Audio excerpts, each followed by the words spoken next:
I'm really glad that you're asking about EDNOS because honestly, EDNOS is the reason that I founded Finding Balance. What happened was I had different types of disordered eating that I struggled with, and for the longest time I said I didn't have an eating disorder because I knew I didn't qualify for anorexia or bulimia. So let's talk about EDNOS. First of all, what does it stand for? EDNOS stands for Eating Disorders Not Otherwise Specified. You know what that means? It's a big catch-all for anything that is a form of disordered eating but doesn't qualify for those other categories. Well, that means that you can range from really crazy eating to just a little bit obsessive and possibly fall into that category. Now, because it's such a big category, it's been really difficult to pin down how you can know if you have it. So what I'm going to read to you are some of the suggested criteria listed in the Diagnostic and Statistical Manual for Mental and Health Disorders. And here they go. First of all, and these are just examples, okay? All signs of anorexia have been met, except maybe the person hasn't missed their periods.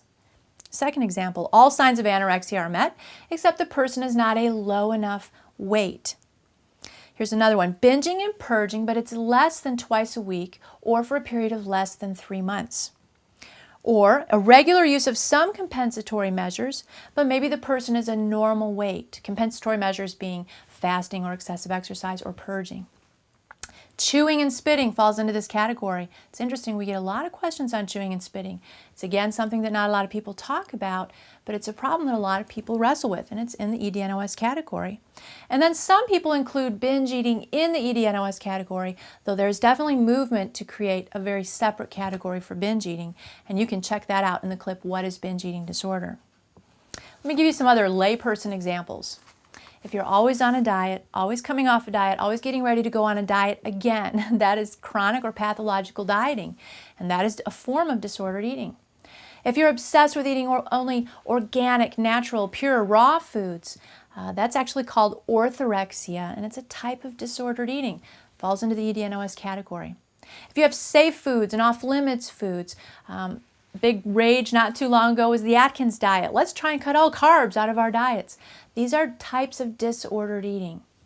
Now what you need to know is that eating, you need to think about it as being on a continuum. And on one end of the continuum of healthy eating, and by healthy I don't mean chicken salads, I mean eating for physical rather than psychic reasons. And at the other end you have anorexia, bulimia, and binge eating. And in the middle, you've got a wide range of all the things that we just talked about. All different types of obsessions about food, but maybe not meeting those criteria for those other types of disordered eating.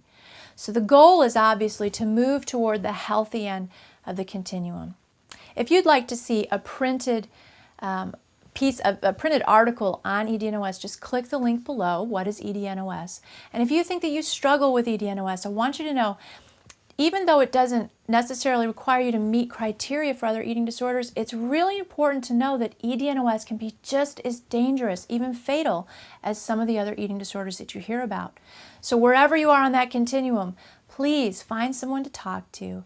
You're not alone. There are people who do understand. I encourage you to find someone to talk to and get the help that you need.